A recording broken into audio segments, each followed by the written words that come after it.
Hello, everyone, and welcome back to Series 2 of the Mummy Means Business podcast.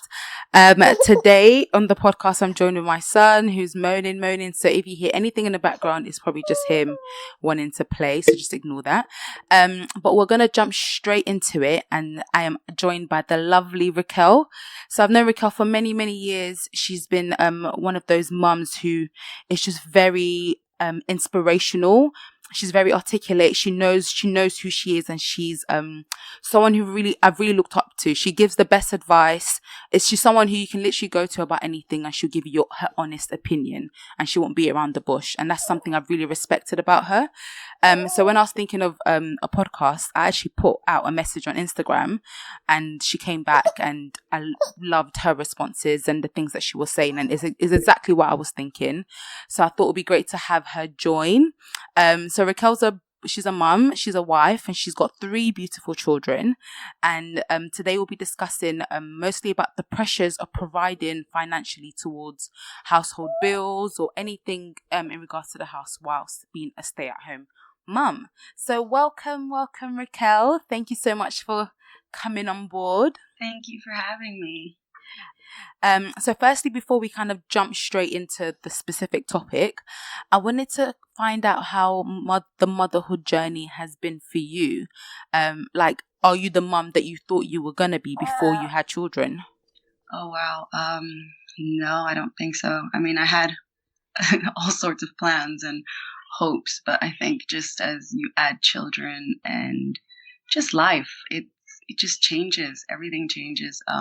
Everything is a roller coaster. So it has been a roller coaster ride. In terms of even little things like disciplining your kids or the friendship and the bond you have with your kids, did you even ever expect that will? Because I see on Instagram where you post about you and your daughter and how you say that she's your future best friend. And I just love that because obviously that's your first girl and that's going to be your future best friend. Did you ever expect that you have such a bond with your child? I did. I had hope for especially the relationship with my daughter because my mom's relationship and mine is so strong. And through the years, I mean, she was strictly mom growing up, and that's what I tell my daughter Grace is I am here to listen to you and everything, but I am strictly mom. But I know that in the future that all now evolves into a beautiful friendship. And that's why I always say my future bestie, because she knows I'm not her bestie right now. But soon she'll be a bestie. Soon, yep, that's right. And before you had children, what kind of career were you into, or what kind of career were you pursuing before you had your kids? So I was going to school for marketing, everything to do with marketing. What I had a passion for was more so advertising and just the whole world that comes with, advertising. And I was going to school for it. And I did drop out in my last year only because I knew, okay, I was already about to get married. And I said to myself, probably within 2 years, I'm going to have to start having kids. So I'm only going to be using not even a year of it by the time, I graduate and all that.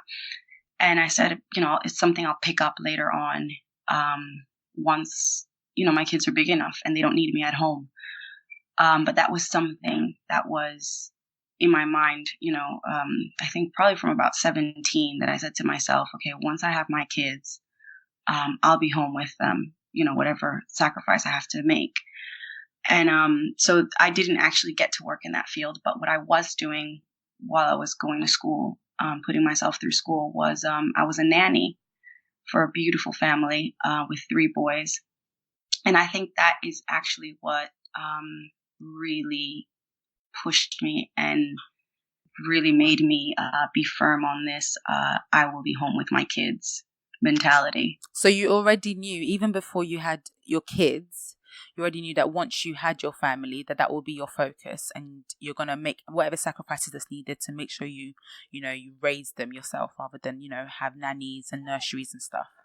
Yeah, most definitely. I mean, that was one of the selling points when David approached me about dating. It wasn't going to happen if he wasn't willing to have me at home with the kids. It's not because I didn't like to work. I mean, I loved working. I loved earning money, and I loved spending it. But it was more so I knew the importance for me um, to be at home with my kids. So it was definitely one of those things where if he wouldn't have been on board, the relationship wouldn't have gone any further.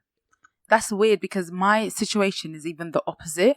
Like I remember while we were dating, maybe engaged, my husband spoke to me and said, if when we have kids, I would like if you can stay at home. And I'm such a, I wouldn't say workaholic, but I really like to have something for myself. I think it's something that my mum put that in me. Like I know it's something that is not a good thing, but it's something that stayed with me that I need to kind of shake off. But she put in me like, don't rely on a man, like do something for yourself, have an education, have a name, have some money coming in for yourself. So you're not 100% reliant on him. So if anything happens between your relationship, it's not like you have nothing almost. So I've always had that at the back of my mind, which I know I shouldn't, but it's, when something is instilled in you for how many years, it's so hard to shake off. It's not so much a bad thing though, because my mom, with me growing up, she would say things to me. I think probably when I was about 17, 18, she said, learn a trade. She goes, yeah, go for your career, definitely, but learn a trade. Learn something that can just give you a side hustle. Yeah. Because she's like, when you have kids, if you do decide to stay at home with them, you need something that is bringing in money. You need just for your own spending money, even if it's not to help. It does even help for you to have your own spending cash, where if you went out for a coffee, that doesn't affect any of the home budgets. And I took that advice for granted. And it's not till later on, now that, I'm on this boat, that I'm like, okay, you know what? I need to make things happen for myself, and just to have more financial freedom. But no, it's a good thing to want to bring in money. It's just that you have to, in my opinion, you have to kind of, weigh, okay, what will suffer? Okay, so how much time is this going to take? Those kind of things. Yeah. So do you have any side hustles? Like, I know you said, now you're thinking, oh, I should have kind of got into that as early, but is there anything now, any businesses that you're starting off that's actually providing some sort of income for yourself? Yeah, for now, as of right now, what I have going on is tutoring. So I homeschool my children. So I take them to a homeschooling community, and I get paid to be one of the teachers there. And also I stay, even after my kids are done, I stay a further 2 hours, and I teach a Spanish and an art class. And I get paid separately for that. And then I also do Spanish tutoring on the side. And, that it goes a long way. That is just extra money, that I pocket, that, sometimes I'll buy stuff for the house or whatever with it. And I am working on 2 other projects that are going to be a surprise. They're coming up soon. So, keep your eye out for that one. Yeah. But that's our plan, is to just have multiple streams of income just as a household, not just me, just as a household. Yeah. But in terms of what you're doing specifically, the funds that you get from it, is that mostly just for you and the kids, or would you actually put that towards any bills? Because even while I was on maternity leave, I had some, things that I was doing on the side, but I just felt that it was to, some things, there's some luxuries that I still want, and I don't want to have to burden my husband. Yep. Even little things like getting your hair done, or even going out with my friends, and going out for a meal and stuff like that. And I know that I'm not saying that he won't give it to me, but I just don't want to keep burdening like, oh yeah, I want this, I want that. So some of the side hustles I have is just for me to just enjoy those little luxuries without having to add that on top. So how does yours is that what yours goes towards, or do you actually put that towards any household bills? No, I don't put it towards household bills. David's got that, pretty much covered. Even the kids, we function in budgets in this house, like strict budgets, and he has a budget for the children, and if they need anything, or just even their own outing comes out of there. But when it came to that money, no, I've used it for myself. I've used it for, going out with my friends, or if I needed something, just pretty much that. I don't really, it's not money we depend on for any of our other budgets per se. But do you think, as a state, I was watching something on Good Morning Britain, and it was with Amir Khan's wife and I think one of the women from Sugar Babes, and they were basically having a debate on whether stay-at-home mums should get a salary, whether it's from their husband or from the government in general, but just some income, because obviously I think there's not a lot of credit that goes to what women do in terms of raising their kids. And in terms of on the government side, it's helping them a lot. Like it's taking them away from, it's giving them the opportunity to be with their mums, to be with a parent, and some of that can have an effect on their future development and their future life, etc. So they'll basically debate, whether stay-at-home moms should get some sort of income and salary. What are your thoughts on that? Do you think it's something that should be they should be paid for, or do you think it's something that it shouldn't even be put in, like there shouldn't be any money that goes towards that? I think for me, I know, okay, I have a 7-year-old, a 5-year-old, and a 3-year-old. And if I would have taken money from the government for them for nursery and things like that, that's I've saved them. I've saved them quite a bit of money. So if there was some sort of allowance that they give stay-at-home moms, I mean, that would be great. But I don't think it would be very realistic considering all the weight the government has on them now. But when it comes to a husband, for us, again, every household is different. For us, I do get something monthly, but that's changed in different seasons. So you have to understand that, like, this isn't for someone to hear and then go to their husbands and be like, see, babe, look, you don't give me anything. And so is getting, £100 a month or £200 a month or whatever. It's just different seasons. There's been seasons where, I know that all our needs are met and, just different things are met. And if I need something, then, and we don't have, a monthly allowance for me that month because of how finances have worked out, I know that, David will do his best to make a budget for it and make it happen, whether it's the following week or whenever. He's very good at that.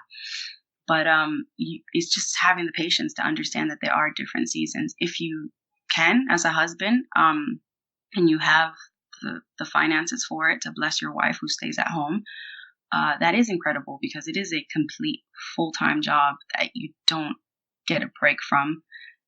It's very difficult. It's not the easy way out. I mean, I've had people make comments to me like saying, is it because you don't like to work? No, I personally love to work.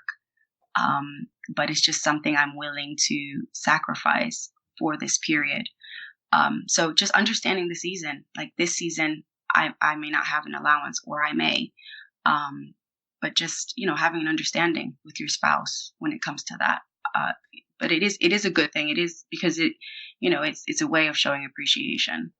It's true, because before I had my son, before I had Xavier, we had a budget and we did have allowances, and it was easier to have an allowance where, even my husband had an allowance for himself that he would spend, a certain amount on, whatever he wants. That includes, going out or getting whatever clothes, trainers.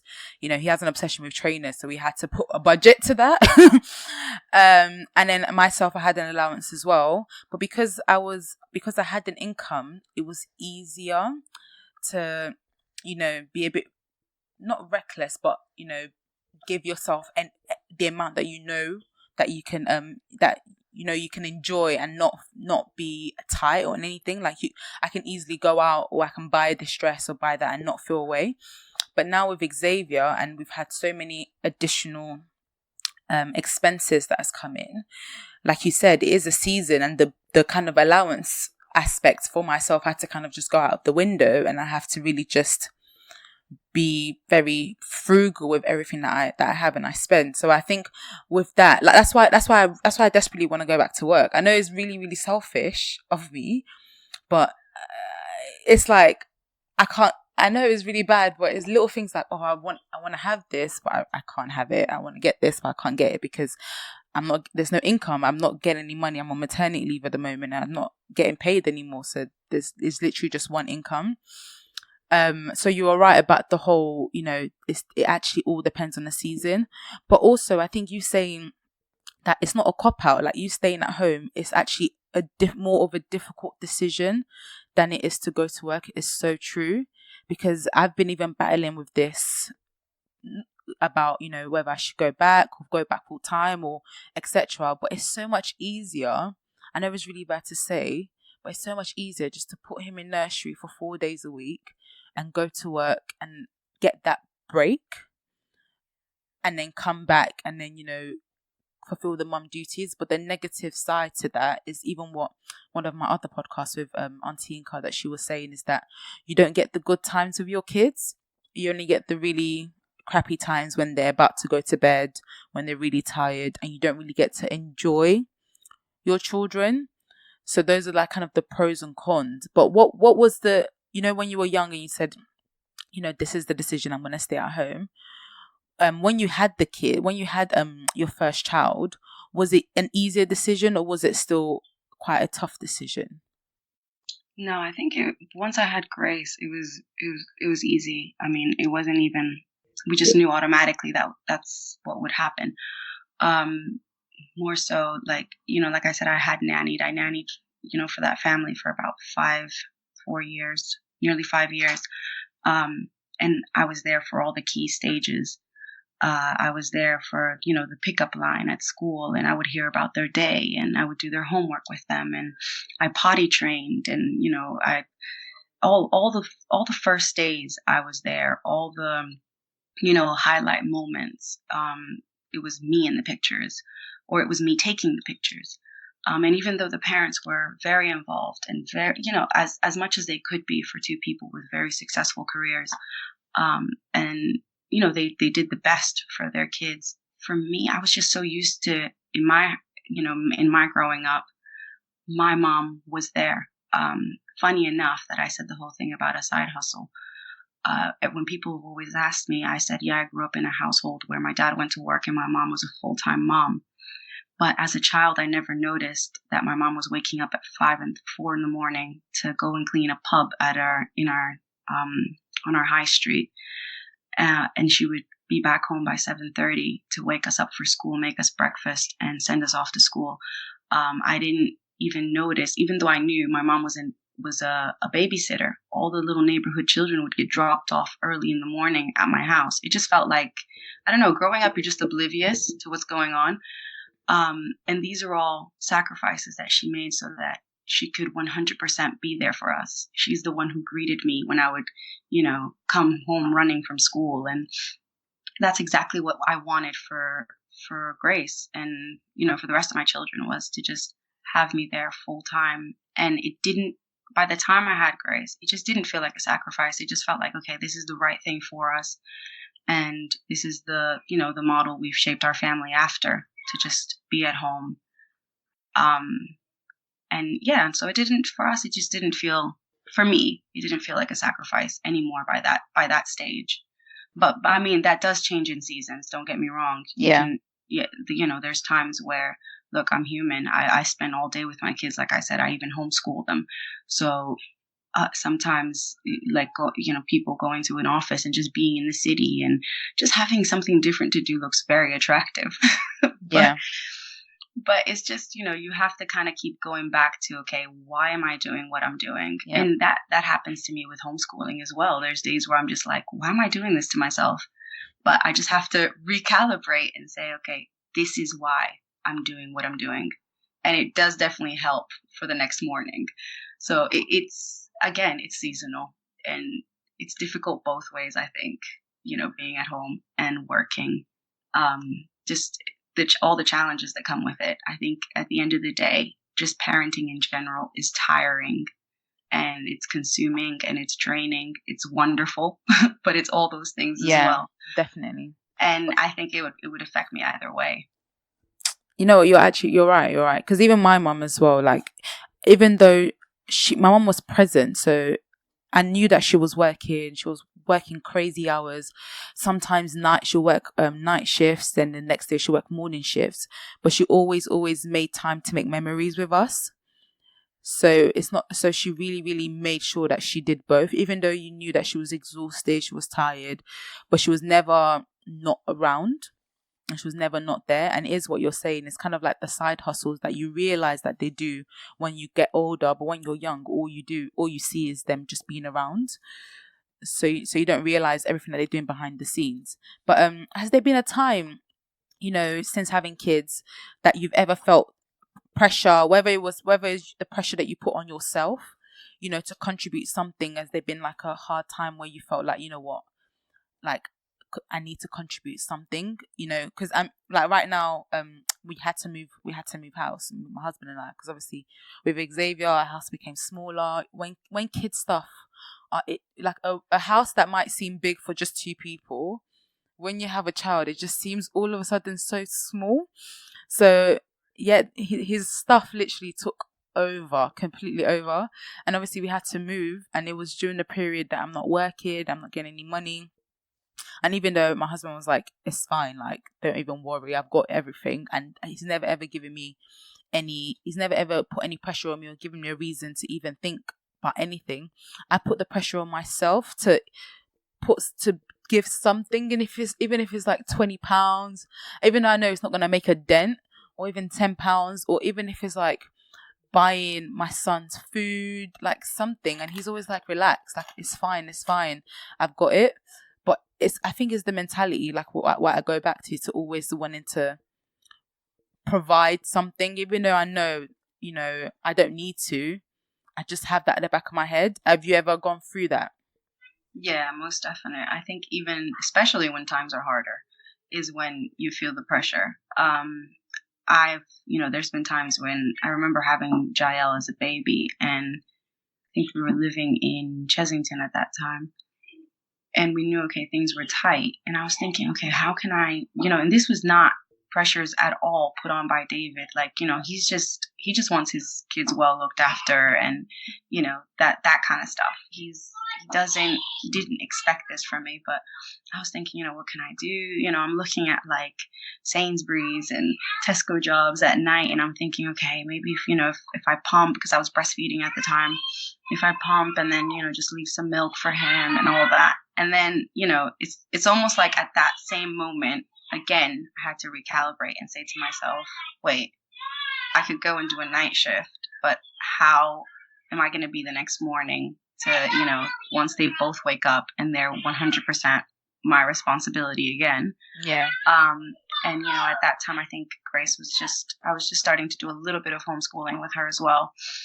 And just how am I even going to function properly for them? It's already hard enough to be breastfeeding constantly.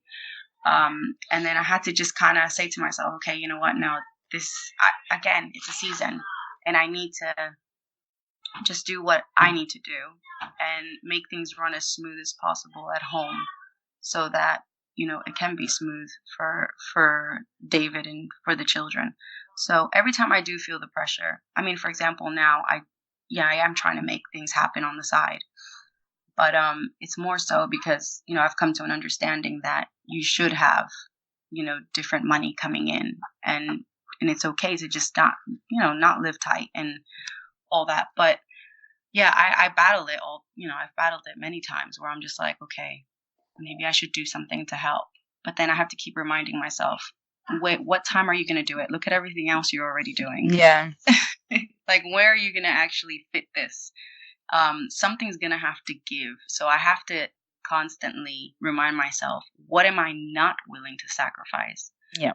And then, whether it's 2 hours here and there, like I have a tutoring session on Fridays now, that I do for 1 hour. So I know I come out of the house for about, an hour and 45 minutes. But I know that, we have homeschooled before then. We have, done certain things. I have kept the house clean. I've made sure lunch was left for them and different things like that.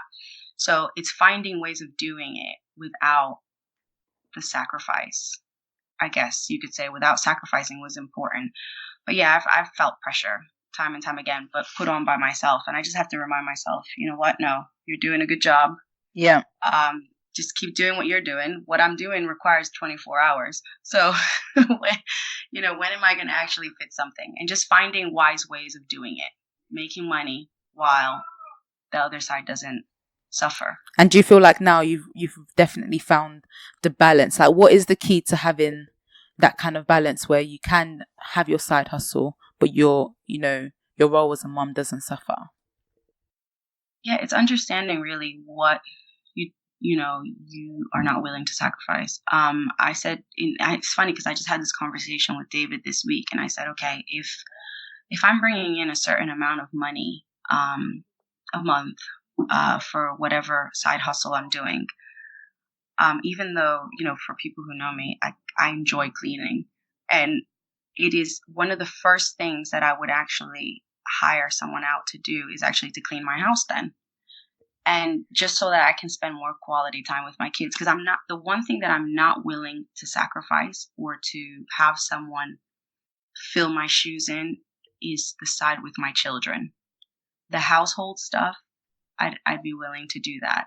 So it's just saying, like, having the right balance of saying, okay, you know what, if I am going to devote more time to a side hustle, what is going to suffer? And then just prioritizing that. For example, my kids won't, but my household may. So let me just get a cleaning lady, or let me whatever I have to do is what I'm saying. Like, so that area doesn't suffer. So I think now, whilst before, if you would have asked me this question 5 years ago, I would have said, no one's cleaning my house. I took pride in cleaning my house. I would have been like, look, I'm Hispanic. We don't have people clean our houses. I would have said, we're the ones who clean people's houses. Like, I would never, this would be like shameful to even say, oh, what, you have a house cleaner. But as the years have gone, I'm starting to learn that, you know what, it's having things, prioritizing things, and my kids, and the attention my husband's getting and everything, that needs to come first. If I'm bringing in more money, then yeah, I am going to hire a house cleaner. And just having a balance of, okay, always knowing, okay, what am I not willing to allow to suffer? And I think like that way you can kind of just put your thoughts in order better. It's good. You have to just prioritize what's the most important thing to you, basically. That's right. Yeah.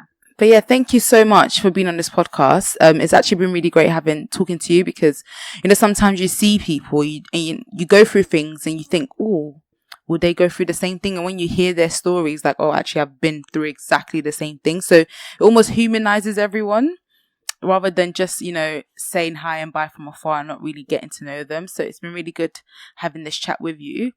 Before you go, I have one more question. If you had any advice to give to any woman who's, either just had a child or might not even have a child, but, that they have the same mentality as you, that they want to make sure that they stay at home and focus on raising their kids, that's their first priority. But they also have this pressure of, finances as well. What advice would you give to them? Definitely find something you can do on the side. I mean, if you can have that going for you before you have kids, then you're in a better place. I'm starting that up now. While if you do that before, you may be sitting pretty by the time you have kids. So just, find something to do, whether it's a trade, something you can do from home. Sometimes it might not be what we went to school for. So just finding different ways of bringing in money, but understanding that even if you are a mother, that there are seasons, and some may be tighter than others, and you just have to enjoy the season you're in as much as possible, because really they go so fast it becomes a blur. And when I look back now to when Jael was little, or when we just had Malachi, I'm not really thinking much about the financial struggle we were in. I'm looking back at the memories that I had with them and the moments I spent with them.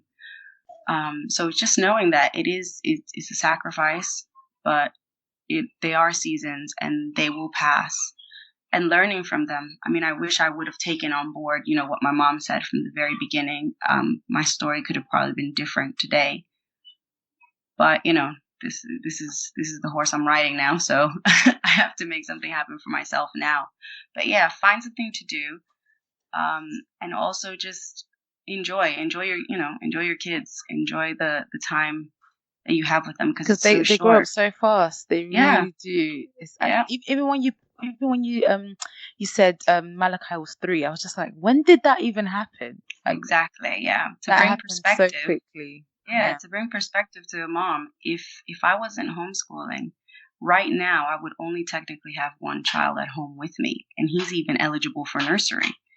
So, even if you say to yourself, oh, it's going to be a rough first 5 years financially, if you are going to send your kids to school, just know that it goes really fast, and then you can get back to what you were doing or different Yeah. ways of making money after. Yeah. It's a short season. It really is. And you'll never look back on these days and say, oh man, I wish I was at work more and not spend that time with Xavier. If anything, you may actually look back and say, oh, I wish I would have spent more time with Xavier. Yeah.